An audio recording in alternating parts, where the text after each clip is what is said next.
kita bakal ngobrol tentang kegagalan selama 2 hari terakhir. Jadi di video kali ini aku bakal coba untuk mengupas habis perasaanku pas gagal dan apa rasanya jadi orang yang gagal. Dan by the way ini gitar baru, jadi ya sambil galau, ya kan. Thank you buat Joel yang udah kasih gitarnya. Lumayan, ini gitarnya membantu dalam proses berpikir. Jadi ya ini lumayan fresh from the oven. Soalnya long story short, aku mungkin udah lupa dan understandable gitu kan. Udah 14 tahun gak mungkin masih inget mungkin. Tapi aku suka sama satu program. Ya katakanlah programnya ini namanya Pemimpin Muda untuk Indonesia. Ya kan? Terus aku udah pernah apply ke program ini tahun lalu. Sebelum akhirnya apply lagi tahun ini. Nah tahun ini aku lebih beruntung, lebih berhasil, jadi aku bisa dapat interview. Nah tahun lalu aku nggak dapat interview. Jadi tahun ini aku udah excited kan. Minggu lalu persis interview. Tapi aku udah nyadar, aku merasa kurang. Interviewnya itu kurang. I can be better. Tapi ya udah, aku merasa ya udah, namanya interview udah selesai.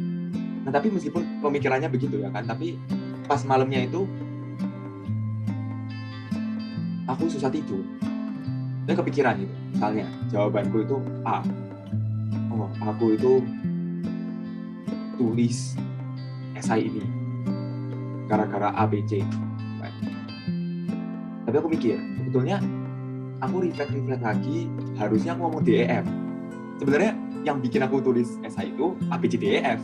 Cuman kan waktu interview kamu harus pilih dong, kamu ngomongnya highlight yang bagian mana.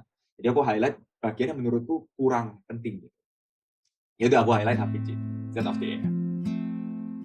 Udah tuh, nggak bisa tidur, kayak pikiran kan. 2 hari, 2 malam.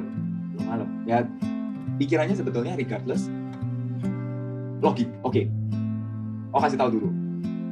Logikanya regardless itu nggak apa-apa gitu kan. Tapi ya udah. 1 minggu kemudian kemarin dapat, hari Minggu. Jadi kemarin hari Jumat dapat pengumuman. Gak dapet pengumuman sebetulnya, karena yang dapat pengumuman cuma yang berhasil kan. Aku nggak berhasil tuh, jadi aku nggak dapat email dong. Jadi datang gitu, WhatsApp dari orang lain, dari teman juga. Kebetulan sama-sama ada apply gitu kan. Gimana kabarnya? Nah tuh, kalau udah dengar begitu itu udah pertanda yang buruk gitu kan. Karena ya mereka udah dapat gitu, kalau aku nggak dapat tandanya ada sesuatu. Ya udah aku nggak dapat gitu kan.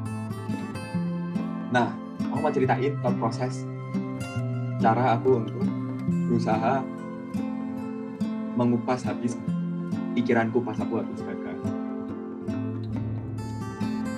Yang pertama, ego. Jadi pertama kali pas gagal itu aku kesel dan merasa unfair. Aku merasa aku deserve gitu. Jadi itu yang lucu sebetulnya. Kalau aku pikir-pikir lagi, misal nih, aku nggak kepanggil interview, mungkin aku lebih ikhlas gitu awalnya.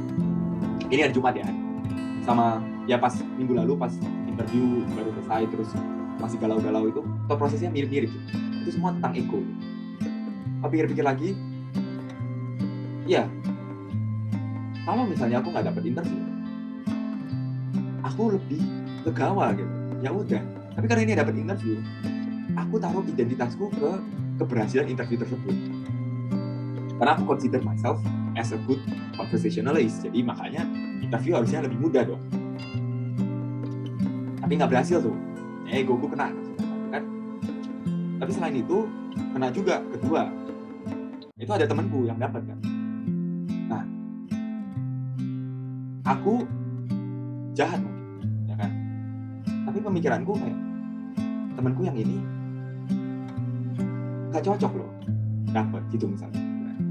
Kayak kontribusi dia untuk Indonesia apa gitu. Aku bandingin dong. Aku udah lakuin ini Indonesia. Ini orang belum. Terus aku mikir juga, aku taruh identitas dan passionku ke balik Indonesia untuk impact Indonesia gitu. Bukannya program ini harusnya itu, kayak aku harusnya deserve this more gitu kan. Ego lagi makanya. Ada ketiga ego lagi, yaitu ketika aku berpikir bahwa ini program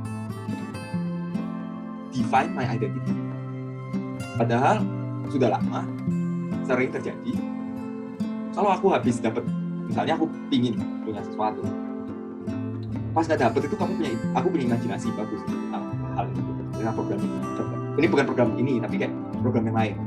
Sebut aja program ini by the way untuk biar mudah gitu kan, namanya itu PI, Pemimpin Indonesia. Nah terus aku mikir toh, kalau misalnya di program-program lain sebelumnya itu aku udah pingin banget, berusaha banget, aku dapet, terus rasanya biasa-biasa aja, what's different gitu. Dan lagi pada akhirnya aku juga sering juga gagal gitu sebelum-sebelumnya, dan regardless of my failures, past failures gitu, I'm still here gitu kan, surviving. Bukan cuma surviving, malah masih bisa berkontribusi kalau misalnya aku mau gitu, berkontribusi ke Indonesia itu masih bisa gitu, nggak harus lewat program-program yang aku pikir aku harus dapetin. Sebelumnya aku udah kerasa gitu kan tentang failure. Tapi those experiences itu tidak membuatku sekarang kebal dari sedih. Jadi aku masih sedih, marah, kesel, masih ada itu kemarin. Nah, tapi kita masuk ke segmen kedua, ya kan? Ini mengupas proses keduanya, itu melihat failures. Failures itu, aku lupa siapa yang ngomong, tapi kita harus habisin jatah gagal kita di masa muda. Aku selalu pegang ini, makanya aku orang yang paling nggak tahu malu mungkin ya, bukan nggak tahu malu tapi ya nggak tahu malu dan nggak ngurus itu dipikir apa, yang paling penting coba aja gitu kan. Gagal itu urusan kedua. Terus mikir dong, oke, kalau sebelumnya aku sudah gagal, bukannya sekarang jauh lebih gampang gitu waktu itu gagal, karena harusnya aku sudah punya pengalaman gagal, tapi enggak gitu. Aku pikir kan, apa ini? Apa yang bikin aku nggak bisa terima? Ini ada kaitannya juga masih sama ego, yaitu aku merasa aku udah work hard gitu ini, dan aku sudah menunjukkan portfolioku yang cukup gitu, dan emang ini passionku, jadi harusnya aku nggak gagal ini. Gitu. Itu mindset yang salah, mindset yang merasa semuanya itu hard. Nah aku punya mindset itu masalahnya. Nah untung aja gara-gara aku punya set of experience kemarin, mindset itu nggak bertahan lama. Aku jadi ingat kembali kayak di saat aku punya failures, disitulah aku belajar paling banyak, refleksi paling banyak. Gagalku itu kalau dihitung ya ada gagal-gagal yang lebih parah gitu. Dan aku tuh bisa belajar dari sana. Yang paling penting itu bukan soal gagalnya, yang paling penting itu respon ke gagalnya. Apa gitu loh yang aku harus lakuin supaya aku bisa belajar dan gak gagal lagi di saat yang sama gitu. Dan itu membuatku masuk ke top proses ketiga yang bikin aku bisa sangat buka. Terus kemarin Jumat nih ya, jam 6, jam 7 gitu kan, pengumuman. Aku gak enak, ini sampai jam 10 terus udah selesai gitu. Tenang banget. Itu prosesku ketiga. Proses ketiga ini adalah belief system. Jadi aku sekarang masih orang Kristen. Aku nggak tahu kamu masih orang Kristen, tapi kalau kita orang Kristen kita harus percaya kalau Tuhan punya rencana paling baik. Selama ini aku gagal juga Tuhan selalu punya rencana paling baik gitu sampai sekarang. Kalau aku nggak gagal di A, aku nggak mungkin sampai sekarang gitu. Harus mikir gitu. Ada certain kegagalan yang mengarahkan aku ke kesuksesan lain gitu. Itu penting. Kalau aku nggak gagal itu mungkin aku nggak berjuang lebih keras lagi, dan aku nggak humble gitu. Ini ego juga, nggak humble gitu. Merasa semuanya itu pantas, aku nggak pantas dapat ini. Dengan humility, aku belajar lagi. Kalau nggak pernah gagal nggak belajar gitu. Aku mikir itu kan, ini rencana Tuhan, baik. Tapi selain itu, kalau misalnya kita mau ngomong tentang review, misal nih kamu udah nggak percaya sama Tuhan, ya siapa tahu kan? Kamu mau kasih tahu kamu kayak, bahkan one of the greatest minds in this world, Steve Jobs itu juga selalu bilang, you can only connect the dots with backward. Ya sekarang aku merasa kayak, aduh aku kok gak dapet ini, aku kayak kok gak pantas sama ini gitu, aku kok kurang gitu, apa yang salah gitu dari aku. Ya banyak, aku bisa belajar gitu.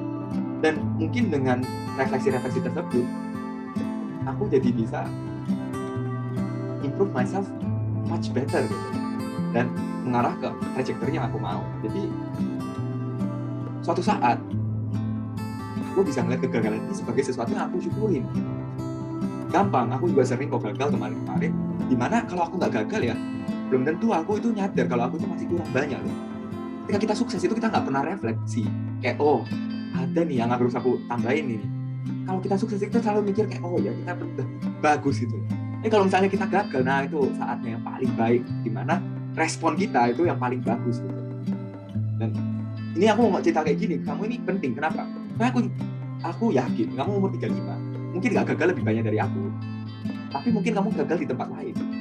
Kamu harus ingat, yang paling penting itu ingat kata-kata Debbie aja paling gampang. Paling penting itu bukan apa yang dunia dikasih ke kita, tapi respon kita ke dunia ini. Apa gitu? Kalau misalnya dikasih cerita paling gampang, kamu pasti ingat. Kalau dikasih tai kuda, itu responnya jangan komplain dulu, tapi cari kudanya di mana. Nah itu mindset paling bagus dari Debbie. Jadi ya, aku yakin kamu juga punya banyak struggles gitu. Tapi ingat aja, kayak grit and perseverance itu it's fun gitu. It's fun to have failures gitu. Kalau misalnya nggak pernah fail itu, ya hidupnya mah biasa-biasa aja. Terus ya kalau misalnya ya kalau gitulah end of story. Itu 3 fase proses yang susah itu. Jadi gitu kan. See you next week. Semoga with more good news than bad news. Tapi nggak apa-apa. Kegagalan adalah sesuatu yang harus kita syukur. Oke, bye bye Hans.